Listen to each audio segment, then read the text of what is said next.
You know that saying, more people than you could shake a stick at? Yeah.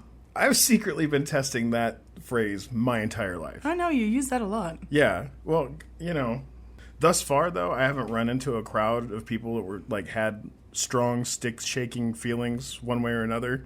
Okay. Yeah, thus far. And I've if you consider a lightsaber a stick, that's a lot of people I've shaken my stick at. That's true. Right.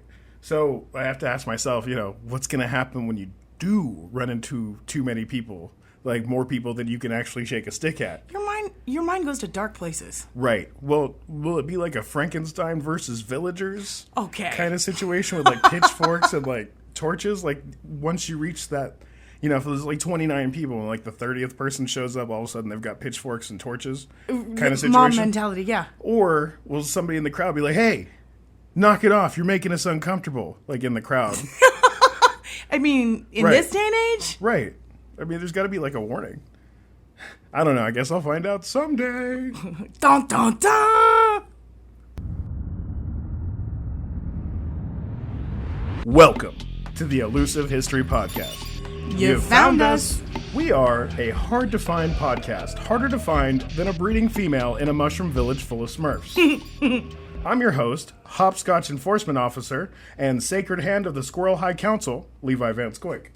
And I'm your other host, Ladybug Boudoir Photographer, and maker of clay down the road from the Mandalay Bay, Lyndsay Burnett. She just may. What do you say? Stop it. At the top of the show, we like to flood the town that is our audience with an existential wall of water. And that part is happening now. Yes. Some of this stuff isn't super good for your mental health.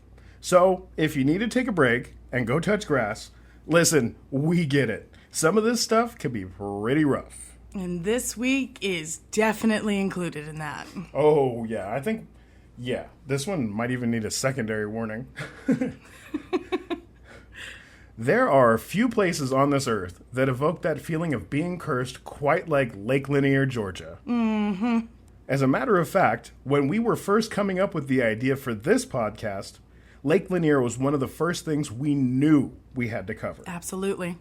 This week is going to be a little different because instead of one of us knowing about all this stuff and shocking the other with it, we are going to tag team this bitch like we got pulled from the bottom of the fight card, and now we're headlining the main event. Ding, ding, ding. That's right, tag in. That means we're going to be bringing ladders, chairs, and a butt-ton of chain link fence. Maybe a few thumbtacks. Just a shout out to the legendary Mick Foley. Also, an obligatory Mike Jones reference. Mike Jones. Mike Jones. Because we have been planning to do this episode for so long, we have both been taking turns doing research on it. Mm-hmm. So get ready. This one is going to be extreme. In covering this extreme story, we have to start in the beginning.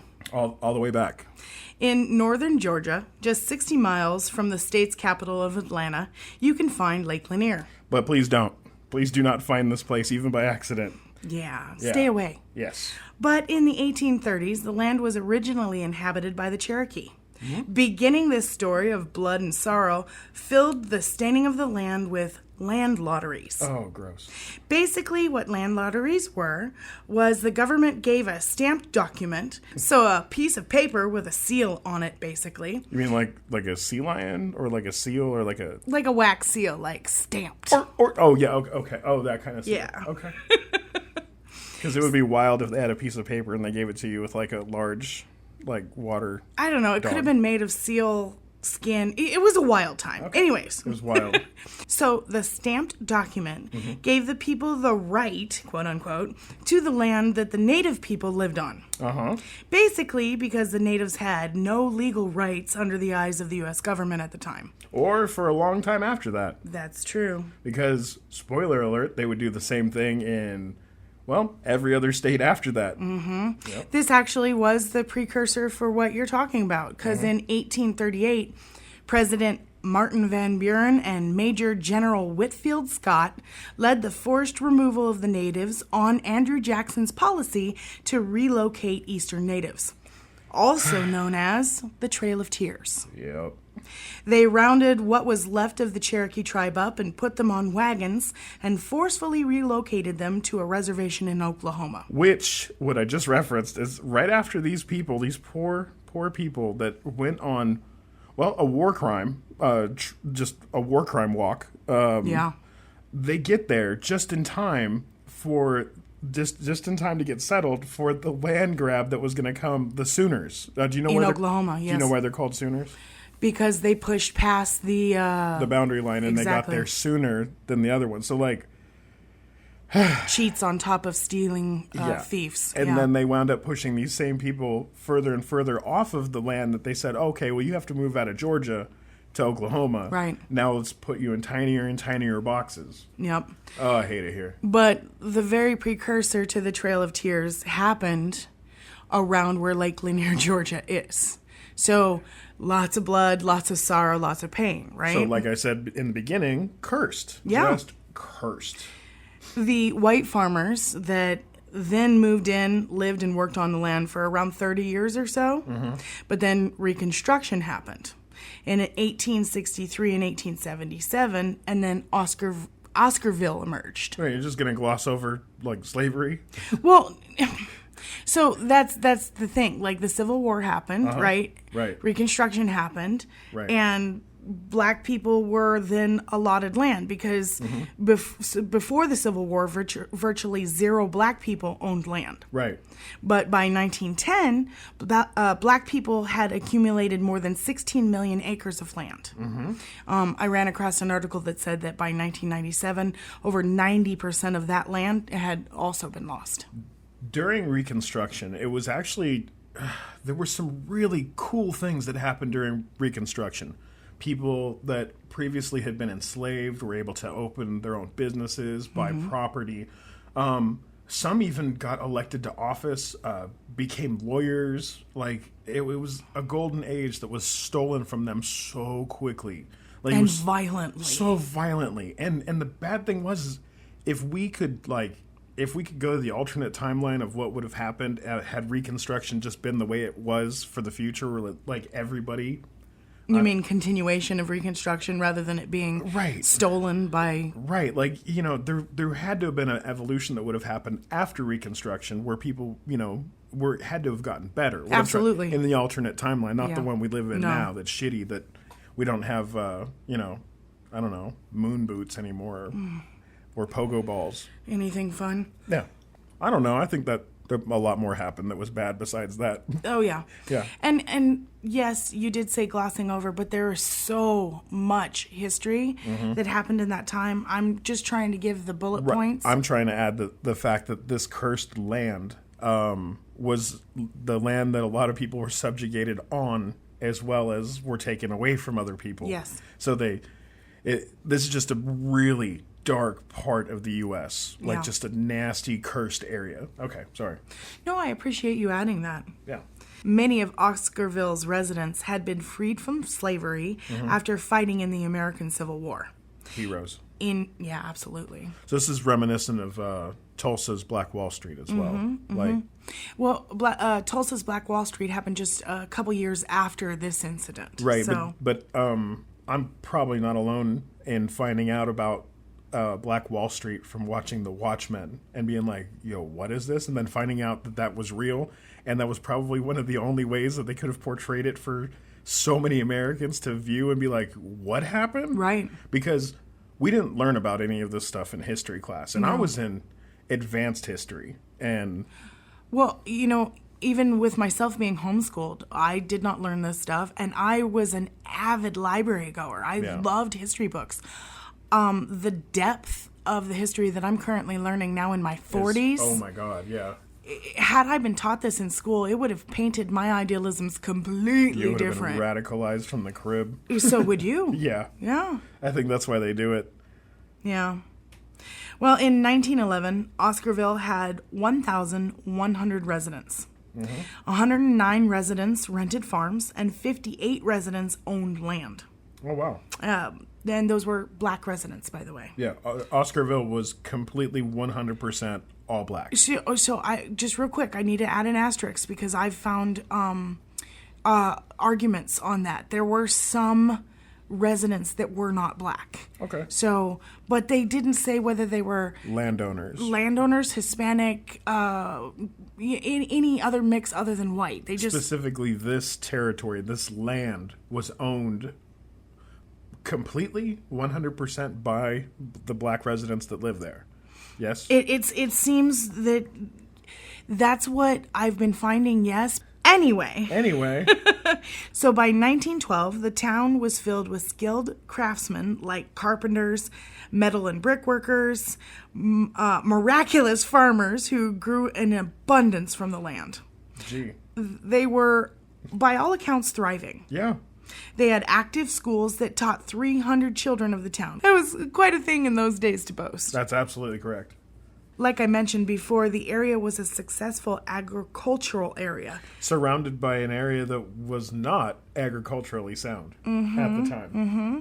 The area, incidentally, 10 miles away from Oscarville, where the white farmers seized the land, that was the beginning of the chicken farmers we now know as Tyson, who is known as the chicken capital of the world in Gainesville, which happened to profit $2.63 billion in 2023. Okay. Just an aside. Chicken facts. Yeah, well, literally the land that they stole from the black people went on to produce a business that's now worth billions. Now, I'm going to take a moment to give a second warning. Yay, it's the speed bump. We've arrived. Yeah, what we're going to cover next is extremely heavy history. Extremely heavy. It did happen on American soil. And all of this is a true story. We're going to go into some detail and cover some subjects that may be heavy for some people to hear. But you're going to want to probably hear it. Absolutely. It includes sexual assault, beatings, mob violence, and hangings. And we feel to tell the story completely, we have to tell the whole story, and that includes some pretty gory details. Buckle up. That being said, in 1912, there was racial tensions all across the nation, and in Oscarville, it was no different. On September 5th, 1912, a 22-year-old white woman named Ellen Grace made allegations that two black men sexually assaulted her, but her mother stopped the incident from recurring. Tony Howell and Isaiah Perkle were imprisoned and awaiting trial, but they further arrested 3 other black men in connection with the case. I couldn't find their names, so not only does this have a familiar feeling to Emmett Till's story in 1955, where Carol Brandt was seen by Till making out with a man that was not her husband. So to cover her butt, she said the boy whistled at her. So kind of like that with Ellen Grace. As a matter of fact, a black preacher named Grant Smith made an appeal to the police saying that 5 black men detained needed to be released, claiming there was not enough evidence to charge the men in the case. Logical, right? Right. Well, Mr. Smith also insinuated that Miss Grace may have had a consensual relationship with one of the accused. Oh, a threadbare lie? Uh-huh. Oh, yeah. Okay. And her mom caught her. So in the South, they have a very specific term for that. It's called a threadbare lie, where they accuse somebody else of something because there's actually an affair going on. Look, it's a Southern colloquialism, and what it means is that you're lying on someone else to cover up your own misdeed of adultery. Threadbare. Oh, as in the sheets. Okay. That's right. Okay. You're lying through the sheets. Okay, so her mom caught them, lying right? through the tatters of the marital bed sheets. Or unmarital, as it were. Or either way, yeah. So her mom caught them and reported it as a crime to cover her own tail, her sneaky, lying, deceitful tail. Well, the white crowd was having none of Pastor Grant Smith's insinuations that a delicate flower of a white woman could ever gasp. Do you have pearls to clutch? I wish, but no. Mr. Beauregard, I do declare. Exactly. Yeah. So the crowd surrounded Smith on the courthouse steps, where they beat and horsewhipped him almost to death. Okay. So that's not flying off the handle at all. No, completely logical. Have you ever been horsewhipped? Well, yeah. But Okay, This is not different. not in the same way, but let me tell you, because I grew up with horses and feral siblings, I have felt the sting of a horse whip, but I can guarantee you it was not with the fervor that this poor man experienced it. I got bull whipped in the back of the knee one time. Oh. It was probably one of the most painful experiences of my life. Thank you so much, Raina. My little sister did that to me. Yeah, when we were playing Indiana Jones, and we actually found a bullwhip that was over, by this horse that we were feeding and watering. No. Yeah, and I couldn't make it do the thing, because, I didn't have coordination back then. But Raina, But she did. who only could throw rocks backwards, go figure that one, she whipped the hell out of the back of my knee, and I went, oh, God, no, it bled. I was... I shouldn't laugh. That's horrible. Wait, no, it's funny now. Time plus tragedy equals comedy. It's funny now. But exactly. God, oh my God, no thank you. Unsubscribe, 1 star. Exactly. So Smith survived the attack but sustained life-threatening injuries. Yep. I bet that means they disabled him. Yeah, and also just call back to the Medicine of the Past podcast that we just did. There wasn't there was probably not good health care. Bite a stick. Take some laudanum. Hopefully he had laudanum. Oh my God.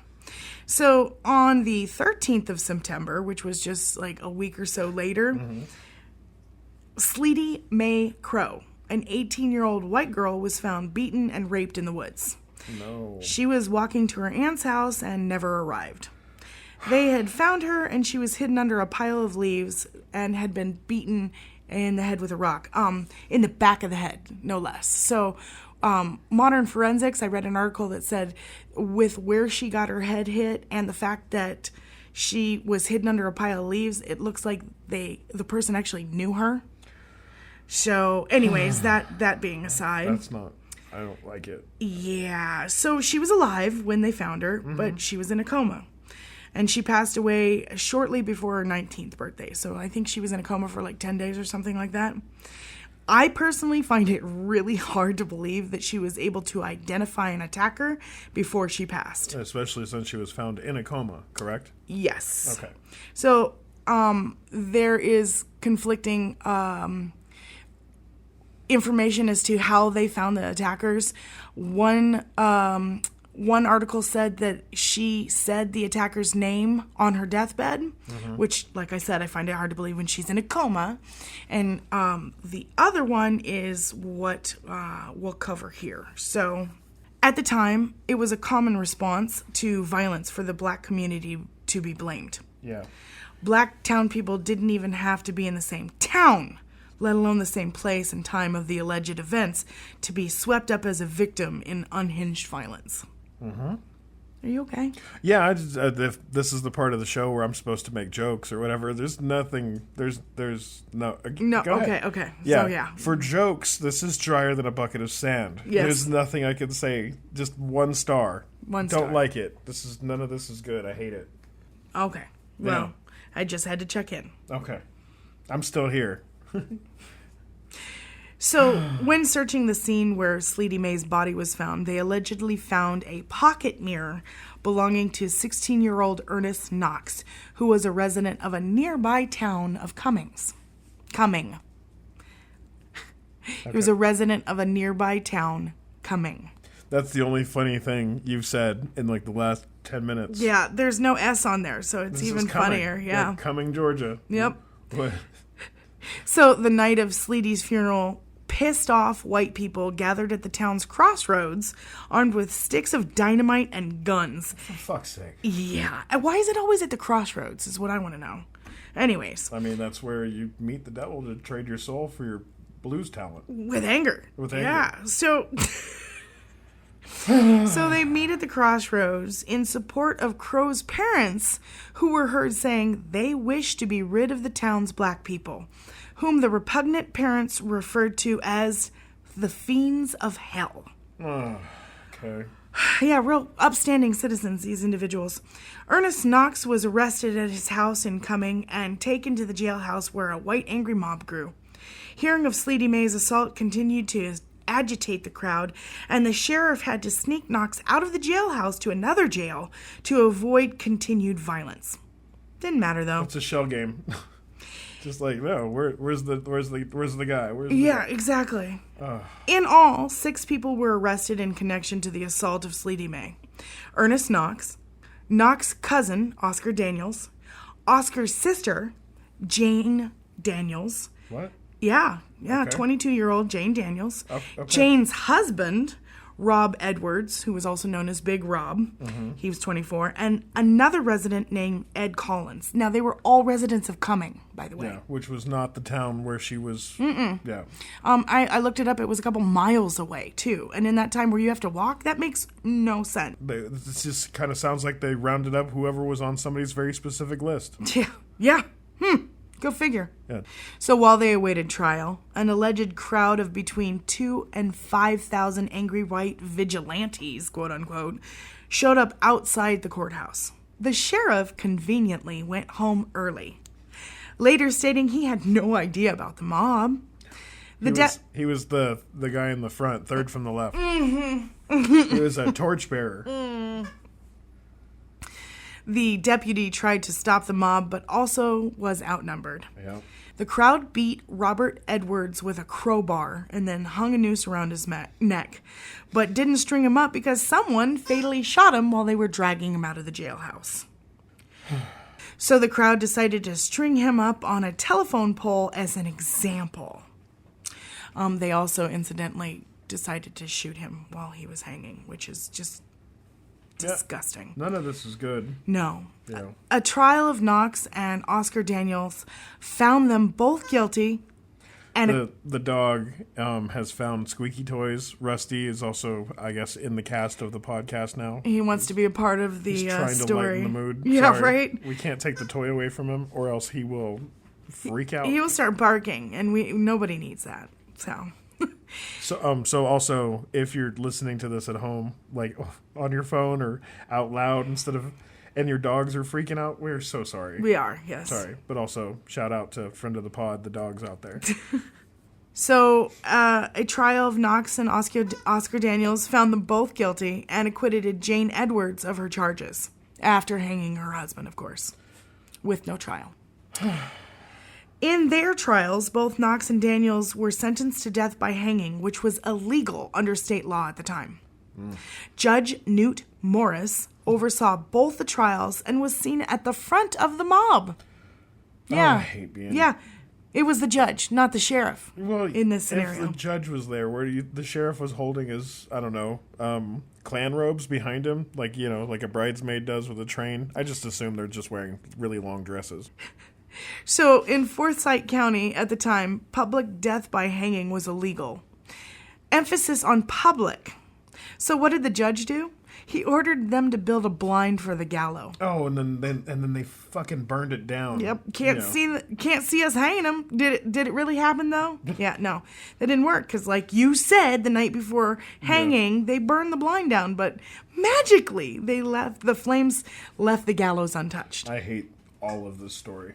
Thank you, Rusty. Thanks for interjecting that squeak. Appreciate your add-in. So for Knox and Daniels hanging, there was a crowd of 8,000 people that gathered to watch them. If that wasn't macabre enough, a piece of the rope used in the hanging was kept in the town's minutes. I didn't add this in there, but I found this interesting that they found the rope in a civil trial in 1987 about what happened. Yeah. Oh, hate it here. As proof. Yeah, just incredible. Remember the pissed off mob that met at the town's crossroads with dynamite and guns? Not individually, but yes. So they called themselves the Night Riders. Oh, the fucking Klan. Oh, I hate it here. These riders went through the town of Oscarville throwing stones through windows, firing shots through doors, and shouting, "Get!" to the people inside. Along with other terroristic tactics like killing pets and livestock and leaving threatening messages with the bodies, telling them they had 24 hours to leave. Yeah, thanks for growling, Rusty. Good boy. He doesn't like that. I don't like it. Because of the urgency thrust on the black landowners, they were not able to sell the land before fleeing. Yeah, who wants to live where the fucking Klan is? I'm Right. sorry for my language, but also, no, fuck the Klan. Mm-hmm. Oh, God. The white terrorists took advantage of the adverse possession law that allowed the white residents to take control of, quote, abandoned land left by the fleeing black residents. They didn't ask what they were fleeing from. This isn't a Godzilla situation. This is a white terrorism situation. Yeah, and then they look like the benevolent people who just stepped in to be the caretakers of the land. I hate it. Fucking hate it. So by mid-October, 5 churches and many homes were burned in Oscarville. I read an account that terrorized black residents ran to the churches for refuge, and the night riders torched the churches knowing the residents were inside. So kind of like the Patriot, where they locked the people in and burned the church down. Mm-hmm. Yeah, like that. But also, like a whole bunch of Westerns. Okay. There is, like I mentioned before, a lot of ambiguity in reading up on this topic, which is frustrating. I just figured out that's where they got it. The, story of terror, people being burned alive in a church. So that's where it comes from. Yeah. Got it. Yeah. Okay. So as much as I looked, there's no set number as to how many black residents were actually killed. I did find a report that black people who served in the wealthy houses in the upper class white families in the neighboring town of Cumming were afforded protection, though. There was a story I found of the only firm statistic that was there was 1,110 residents in 1912. 1912? In 1912. And by 1915, there were 0 black residents left. So I'd say how many? 1,110. Yeah. That's how many. God. The history of violence in Oscarville, like other black communities, Just like Tulsa, was not random. They were targeted. It often resulted from envy. There are descendants of survivors of the violence in Oscarville. For example, George Rucker, whose great-grandpa was Bird Oliver, and his entire family was forced off their 100 acres of land in 1912 upheaval. The night riders came through at night, and the Rucker family had to leave everything and flee. I was listening to George retell stories of what he had heard, that they ran into the woods, and the night riders, in a mob, basically, forced the residents and Rutgers family to the Chattahoochee River and told the fleeing people that they had to swim across the river or face the mob. Swim or drown, basically. Wow. Most of them didn't make it. George Rucker watched some of his Bird Oliver watched some of his family drown. His wife, some of his brothers, sisters, and cousins perished in the waters of the Chattahoochee. And for what? Greed? So this is just like Black Wall Street in Tulsa. Like, it has so many echoes. It's disgusting. It turns my stomach. Bloody summer of 1919. There's so many incidents. So many instances. And if you start looking and Googling instances like this, there are pictures of people that are smiling and jeering and laughing in the crowd of watching somebody be slaughtered, and it's disgusting. This is what America is built on. And it wasn't just there. It was all the way across the country. Like, my grandpa would tell stories about lynchings in South Texas that just happened. Like, it was completely culturally acceptable in those times. And your grandpa was born in the 1930s, 1920s? A bit of time between... Yeah. So, the 1930s, when he was a kid, there was all kinds of racial violence even in Texas. And... There's still sundown towns in America. In Texas. Yeah. Yeah.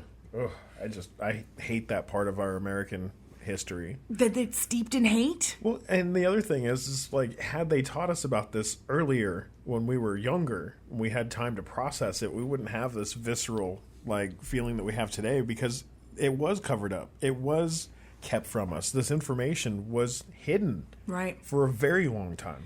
It kind of reminds me about the difference between hearing a story versus gossip, versus in a court transcript. Like, here's all the reality of what happened in black and white, versus, well, I heard. Yeah. There's a big difference in mental substantiation. Thank you. Yeah. So conservative estimates of the value of land lost is about $326 billion in Oscarville from the 1,100 black residents murdered and forced off their land. But due to legal fuckery being what it is, reparations are not likely to happen. The legal jargon I was able to unravel sounds like this. We can't pay you even a fraction of what was stolen from you because there have been too many sales in between us stealing it and now. Oh. And plus, the country did not plan properly financially for repayment. I mean, you understand, right? God, I hate it here. Don't forget that Tyson Chicken, it made $2.63 billion just last year off of the land stolen. So, yeah, of course can't afford to pay nothing. So you know what we need to do? Wait.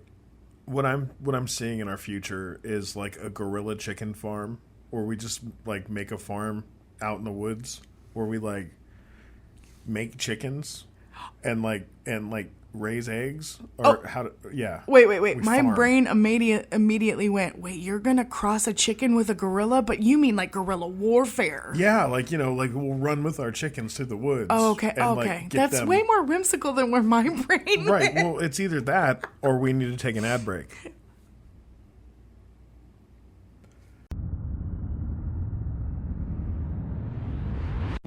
And we're back.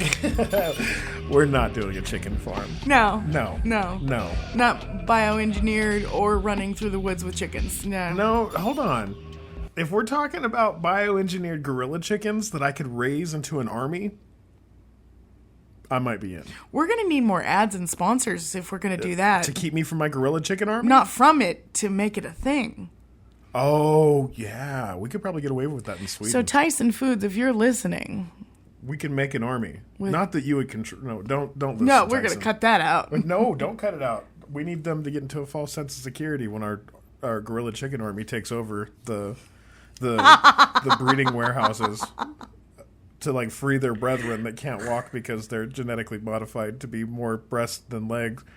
I just can't. My brain is fitting so many different images. Does the chicken have a gorilla head, or does the gorilla have a chicken head? Yes. What part has wings? Does any of it have? Does it have toes on the wings? Yes, and also sprouts of hair, random places. Does it talk?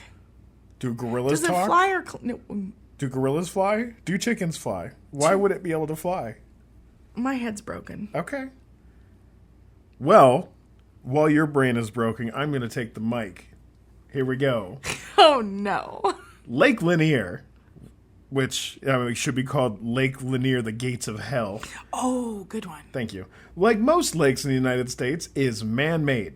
It's a man-made lake. Yeah. For a few decades, this country was absolutely obsessed with making lakes and reservoirs by flooding the shit out of areas where people were already living. Yeah, we live next to one. If you want a quick visual lesson on this, might I recommend the documentary Deliverance, starring Burt Reynolds. What the hell? I mean, I saw it as a documentary.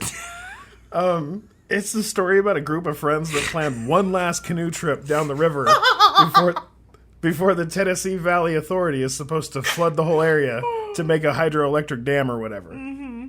Ned Beatty teaches us a thing or two about body autonomy before a couple of people get killed and they decide to use the flood to cover up their crimes. Suey. Which, to be honest, a better case for self-defense would be hard to make. Anyways, the forced rape and murder aren't important here, but the flooding is. Yeah, okay. The Buford Dam was erected to fill in part of the legendary Chattahoochee River. You said erected. Uh-huh. Sorry. Okay, I wanted to laugh at coming, but I thought, no, this is a sad part. Okay, well, I'm not that mature. Continue. The legendary Chattahoochee River, one of the best places to fish for trout in the South, by the way. Oh, really? Okay. Yes, it's got legendary trout fishing. I stumbled across it. I was like, okay. Watched a bunch of casting videos on the old Chattahoochee. It's fine. It's fine. I don't need to go fishing there. You went down a blue blaze? It's I did. All right. That's a hiking term. That means there's water. Okay. And also, off the main trail. Blah, blah, blah, blah, blah. Chicken Army. When the dam was built in 1956, it created Lake Sidney Lanier. Okay. The lake was named after a poet and Confederate soldier during the Civil War. See, that part I didn't know because I was going to be like, Sydney? Who's Sydney? He's not a good guy. Okay.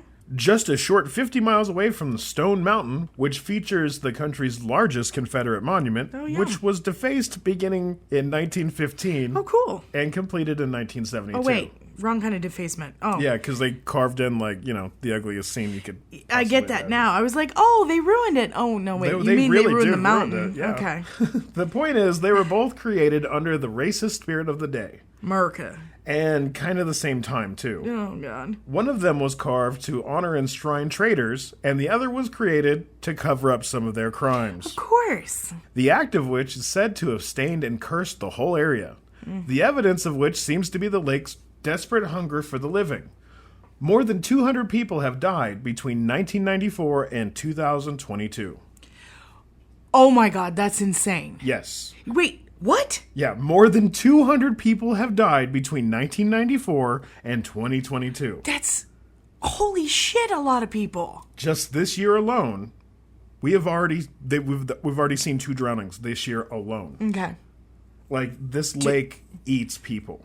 Well, it's got to be more than that now that the 4th of July just happened a couple days ago. Oh, wow. Yeah, so there's probably updated stats. So we say just 2, but there's probably asterisks coming. I can't wait to talk about why people die in it. Yeah, well, yeah. As a matter of fact, since it was created back in 1956, there have been an estimated 700 deaths at Lake Lanier. Holy shit. 700 deaths. Think about that just for a minute.